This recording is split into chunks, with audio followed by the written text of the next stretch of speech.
Welcome back, Unlimited fans, where today we are looking at another JTL leader that I quite enjoyed in the JTL meta that has been popping up in the Legends of the Force meta, Luke from JTL Data Vault. So as before, we're going to take a look at the leader, the base, the deck, and jump to Caravas to see how well we do in a best of one. Right now, the LOF meta is kind of a mix of the decks you expect. Sabine, Quinlan, Tarkin, Sabine ECL, there's some other Sabines running around, Quinlan Target Town, Han from Shadow of the Galaxy has been mixed with green, Force Green and Force Blue, and there's the odd, like, just Mono Blue. And then, of course, we have some popping up of JTL leaders. We also, of course, in the meta, we still have, like, Iden Data Vault. You have the strange pop-up decks like the Rose Yellow we checked out, like a Cassian Tarkin Town, but that didn't go to a PQ, but still won like a minor tournament. So got top in a minor tournament, which still isn't bad in my opinion. But PQ wise, like you still got those pop-up random decks, like there was a Trench Colossus, the Rose Yellow, and then you have, of course, a few leaders right now that are really winning in from JTL, being Luke JTL, Han JTL, Poe JTL, and then Boba JTL has all been appearing in the meta as well. I do feel like Han Solo has appeared a little bit more than say the other ones. It would be Han JTL Tarkin Town.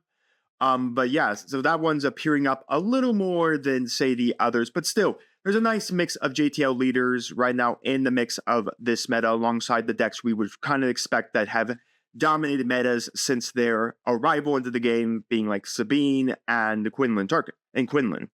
So Luke is all about fighters.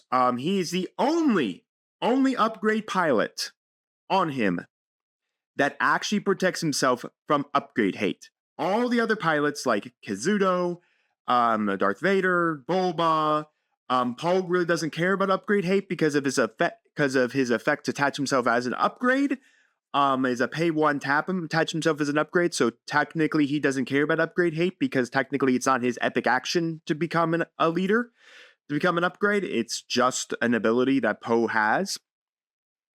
But yeah, like all of those leaders in JTL that attach as upgrades feel horrible in a meta that is also dominated right now by a lot of upgrade hate, because we do have decks that are really good at upgrades, like Kylo LOF Tarkin Town, where you're basically bringing out Kylo on turn 7.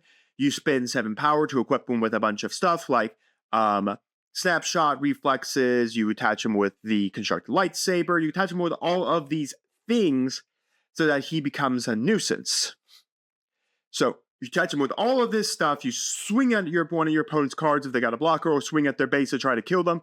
And the problem is that needs to be upgrade hated to do stuff, not mentioning that with JTL leaders being such prevalent in the meta like Han, Luke, Boba, Poe, you have to run cards that knock them out. And when we were in the JTL meta where everyone was running space decks galore, because that was the meta, this was the only leader that actually protected themselves because everyone was running Fang Fighters, everyone was running Confiscates. That was the meta at the time.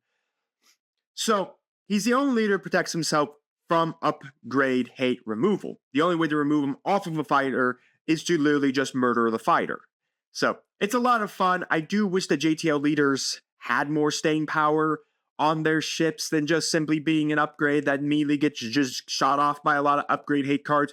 But again, if you've seen some of the cards from what we've gotten from JTL and LOF, we really haven't gotten cards that are really on upgrade hate. Yeah, we have a few upgrade hate cards like the Probe Droid and Kit Vito's Ether Sprite, but Kit Vito's Ether Sprite is the only card that's generic upgrade hate. The Probe Droid is unique upgrade hate, and we already got revealed a card in Secrets of Power that will also be non-unique upgrade hate. So it's very interesting. I think that they want the JTL leaders to do well in rotation, especially once we lose all of like Confiscate, Disabling Fang Fighter, Poe Dameron, the unit. We lose all of those cards in the game. So that would be really nice for the JTL leaders to actually have a little more staying power in the rotation once we get a lawless time, the 7th set for Star Wars Unlimited. So he is all about fighters. The majority of our deck is going to be space, because what Luke does is action. If you attack with a fighter this phase, you may deal 1 damage to a unit. Is your units and your opponents, but we're not really playing anything that really wants to be damaged on our side of the board. Add 6 or more resources, choose 1, deploy this leader as an upgrade on a friendly vehicle unit, and then gains the effective pilot. Now, when it flips over and attaches to a vehicle, that vehicle is now considered to be a leader, so it will protect itself from cards that state specifically that it can destroy, then it must destroy non-leader cards, so Fail the Dragon, and all of that. Those cards that are good at destruction, but have to target non-leader cards.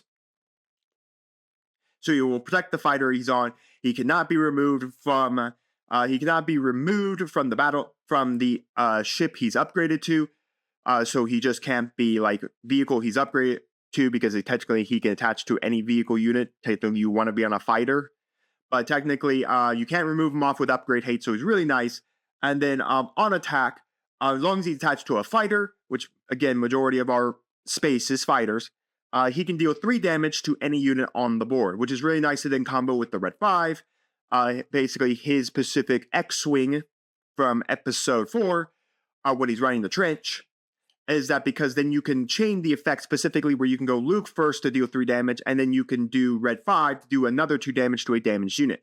That way you can kill off anything on the board, or even just deal 5 straight damage to anything on the board, before you even resolve the attack to wherever it's going.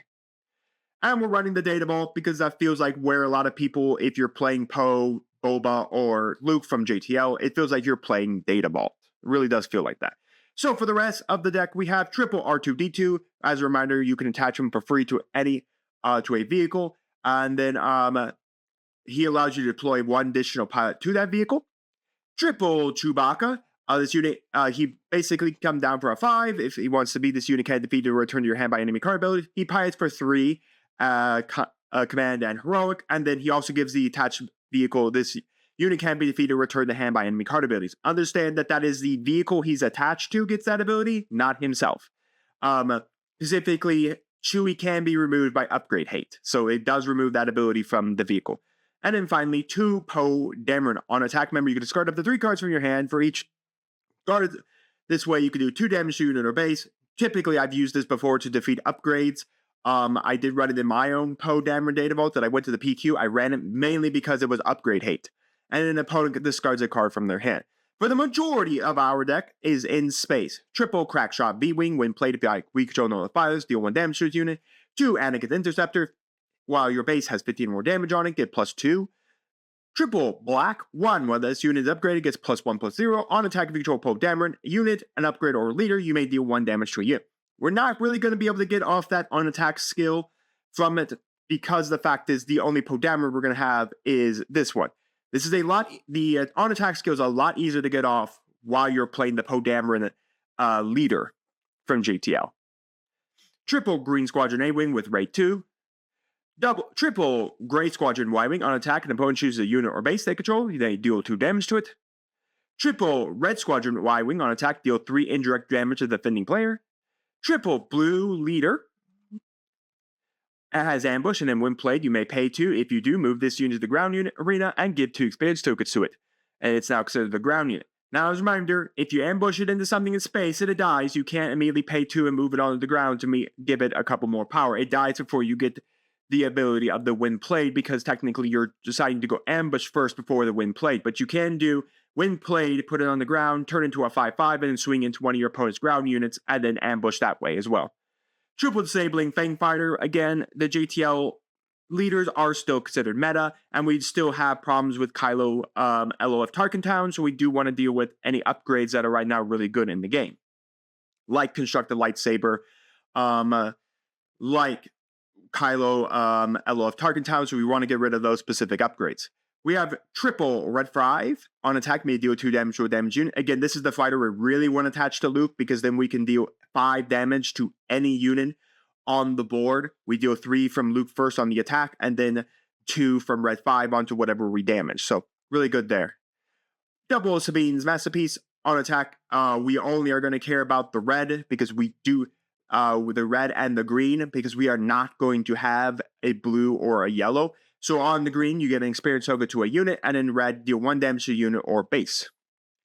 Triple Resistance Blue Squadron. When played, you may deal damage to a unit equal to the number of friendly space units, including itself. Double Dalfi Patrol Wing. When played, you may attack with a unit if you have the initiative. It gets +2/+0 for this attack. And then finally, double Kit Fist of 𝐒𝐓 Sprite has Saboteur, and then when played, you may any number of upgrades on a unit. That's really good for Kylo LOF Tarkin Town. That way we can just remove all of the upgrades right off of Kylo. For our events, we have double Daring Ray to do 2 damage to unit or base, double Hot Shot Maneuver, choose a friendly unit for each of its on-attack abilities, deal 2 damage to a different enemy unit, and then attack with the chosen unit. Really good if you can do it onto Luke. So you attach Luke to your fighter, then you go Hot Shot Maneuvers onto Luke. Luke has 2 on attack if he's attached to at least Red 5, or even Poe Dameron fighter, Black 1. You still have 2 on attack abilities because you technically still have Luke's on attack ability, and even though you can't trigger Poe Dameron, Black 1 straight at them's on attack ability, you still can use Hot Shot Maneuvers effect to deal 2 damage to a different enemy unit. So that is pretty nice there. We could do that. Double Jam Communication is the only card we're coming out of Aspect. Look at the opponent's hand and discard an event from it. We all have to pay 3 for this, but still, paying 3 to rip one, hopefully rip a card out of our opponent's hand is still not bad. Since we are running so heavy into space, triple air superiority. If you control more space units than our opponent, which we technically should because most of our deck is space, deal 4 damage to a ground unit your opponent controls. Really nice just to kind of clean up the ground a little bit down there. Triple Stay on Target, attack with a vehicle unit. For this attack, it's +2/+0, and gains when this unit deals damage to a base, draw a card. So again, we really want to have this stay on target, always going after the base. That way we get that free draw. And then finally, for our events, to open fire to do 4 damage to any unit. And then finally, we are running triple Bounty Hunter's Quarry for upgrade. Attached unit gains bounty. Search the top 5 cards of your deck, or 10 cards instead, if this unit is unique, for a unit that costs 3 or less, and play it for free. So really nice to try to circulate a lot of our little guys onto the space. Like I said, our biggest guys are Kit Fist of 𝐒𝐓 Sprite, the Dalfi Wing, and the Resistance Blue Squadron. So a lot of our fighters that we can pull from this are a lot cheap. So being able to always recur fighters is very important there. We do probably want to get it on the unique unit, so we get the better bounty, but still, even choosing the top 5 is still pretty okay. But again, because we are a 60 card deck, we want to be digging 10.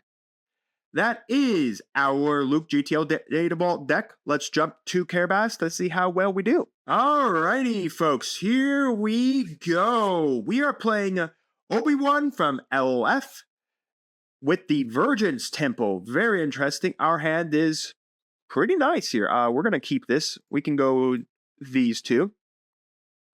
Actually, we have 3 black ones in the deck, more than just the 2.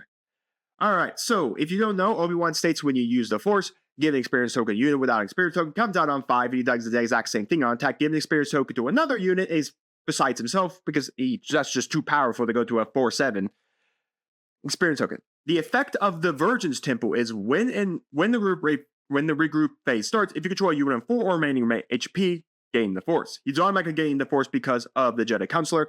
And then action, use the Force. You may play a unit for your hand. It costs 2 less. We're going to go and put out black 1. We will pass. We'll put one of Anakin's interceptors away. So he gained the Force because of the Temple. So the only way he gains the Force in this deck is the Temple. He's going to throw the Ghost out, but the Ghost needs an upgrade to become a Sentinel. He can't use Obi-Wan's effect this turn because, again, he does not have the Force to use with it. We're going to attach R2 to that. Then we can ping 1 damage to this, and then we will pass. We'll put the crack shot. Yeah, we'll put the crack shot B-Wing away. Now, again, he has 2 guys with 4 more remaining health, so he does have both these effects. But again, his has to burn the Force, so that killed off that. So we are going to, let's put out a red unit so I can have Sabine's Masterpiece just ping 1 more damage against the base here because I have Luke's ability to knock out. So He can either burn the Jedi Consular effect. Okay, so 𝐒𝐓𝐾𝐒 is now out. When defeated, may use the Force. If you do, put this card into your resource. Put this guy into you burn the Force to put him in as a resource. So we're going to go Sabine's Masterpiece. We're going to swing. Let's ping 1 damage on the Jedi Consular. Then we can go this to kill off the ghost, and then I will pass. Okay, we could put the Fang Fighter away. We could drop Mr. Poe Dameron on the ground. Here. Again, he's still able to get the Force because this still has 4 remaining HP on it, so that still allows him to have the ability of the Force. We may wait and see what he does because I do have Blue Leader to come out, so I technically could bring Blue Leader out, go in for his ambush, and ambush into, say, Obi-Wan and deal him 5 damage, leaving him with 1 left. Jedi Consular to bring out Luke. That is very annoying, the fact that that just reduces the cost. We'll swing, hit base, effect, we'll ping 1. Let's do Blue Leader, pay 2 resources, trigger, smash in the face. Leave Obi-Wan with 1 health point left. Problem is now I have this restore 3. So Obi-Wan to kill Blue Leader. That would, well, he also gets an experience as someone on the board, but nonetheless that does mean that is a trade out. Okay. I think we can let's put the Y-Wing away. Let's equip Luke to the fighter. And then we can go hit this, kill off the Jedi Consular, so I don't have to worry about that anymore.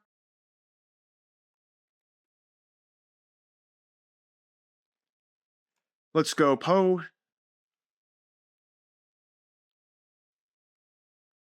Kill Poe with that. Let's put the bounty on this quarry onto Luke. And then we'll just claim the initiative. Because we'd still have Blue Squadron leader we can bring down. So technically we can bring it down to kill off the Luke here.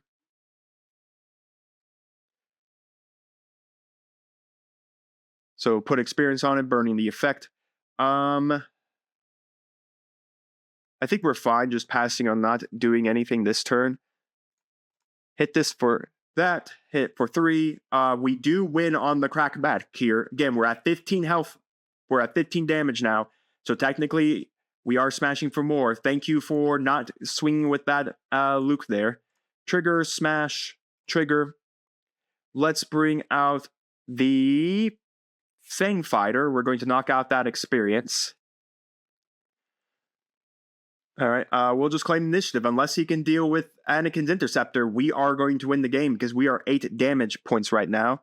That is only going to be able to cause a 6/6. It's not enough to kill off Anakin, and we are technically still alive.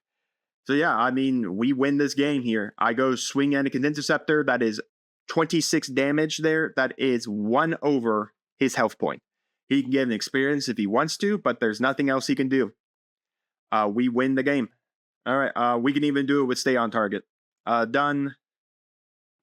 No resourcing this turn. No need to. Stay on target. We'll just finish it that way. We'll just ping 3 damage on 𝐒𝐓𝐾𝐒, and we win the game. Well, there we go. We played against a very good Obi-Wan deck. I did actually see that Obi-Wan deck had recently gotten a top somewhere. That Obi-Wan with that Vergence temple, which is still pretty cool. I mean, it's a great way to recur the Force very fast, very quick. And let me tell you, having that Jedi Consular down on the ground, just basically always reducing the cost and seeing Luke's way ahead of time, really neat. But nonetheless, we did win it thanks to the fact of just sitting in the sky. Clearly, he didn't have much space hate, which I think is one of my loves right now, that JTL leaders are having such kind of this weird flourish right now in the meta, because I don't think there's a lot of like space hate. In the JTL meta, we had space hate because everybody was running space decks. You had Piet, you had Luke, you had Poe, you had Boba. Everyone was in the space. Kazuto, everyone was in space, and we still, of course, had like Sabine, ECL, and Quinlan, Target Town running around, but the majority of the decks everyone was playing was space, and the best way to counter that, disabling Fang Fighter, Confiscate were the ways to deal with it, and Podameron if you happen to be in Red Heroic, or Aggression Heroic. So you had that ability as well. So it made more sense that we had a lot more space hate. That's why Vader was really good, but we still saw, like, and another deck we've been seeing run is CAD Tarkin Town as well, has been playing pretty well in the meta as well. So those decks that were still ground-based, that weren't really heavy on space, still had ways to deal with JTL leaders with Confiscate, Fang Fighter, as long as you played with one of the colors. Confiscate was colorless anyway, so you could technically play it in every deck, while Fang Fighter is always in Aggression. So you still had all of that, and there's nothing really wrong with that. It is interesting to see them come back up, because the LOF meta really has kind of pushed away from being like the JTL meta, where it feels like the JTL meta was very space heavy. The LOF meta has kind of left being very space heavy, which has allowed these JTL leaders to flourish in the meta, even though they're not still like the best decks. The best decks are definitely like still, you got Yoda's, Iden's, Quinlan's, Sabine's, CAD's are really still the best decks, but Han JTL, Luke JTL, Boba JTL, and Poe JTL have taken spots in high MPQs, thanks to the fact that a lot of decks aren't really teching or even siding for a lot of, JTL leaders being really meta relevant. But yeah, it's a really fun deck. Also, I do own the showcase of this leader. I can say one thing, his face is kind of uncanny valley looking. They just couldn't get his face right. It's kind of uncanny looking, when the face over here looks really good, actually, the normal art of the leader, but the face in the showcase leader is kind of off looking. But yeah, I do own his showcase now. Wasn't too bad. I do really like this scene from Luke Skywalker from episode 4, so I had to pick it up when I saw it at my local gaming store at Valkyrie Vault in Brownsburg, Indiana. But nonetheless, it's a really fun deck, and I mean, it's a space-heavy deck, so if your opponent has a way to control your space frontier, you're dead in the water. This deck needs to be establishing your space units, so running into like a Vigilance Villainy leader that has seen all of their kill cards, like Power of the Dark Side, No Goal Early Results, Takedowns, Rivals Falls, anything like that can still hurt you and kill you, and basically injure run very fast, very quick. But nonetheless, let me know your thoughts, guys, down in the comments on Luke JTL Data Ball. If you guys tried it out, what are your thoughts on this leader currently in the meta? What are your thoughts on the JTL leaders in the meta? I know we are fast approaching, actually, the release of Secrets of Power. I mean, it is, at the time of this recording, 9/20/2025. I've already put in my pre-order for Secrets of Power with my local gaming store, Bulldog Community Gaming, LLC, in Brownsburg, Indiana.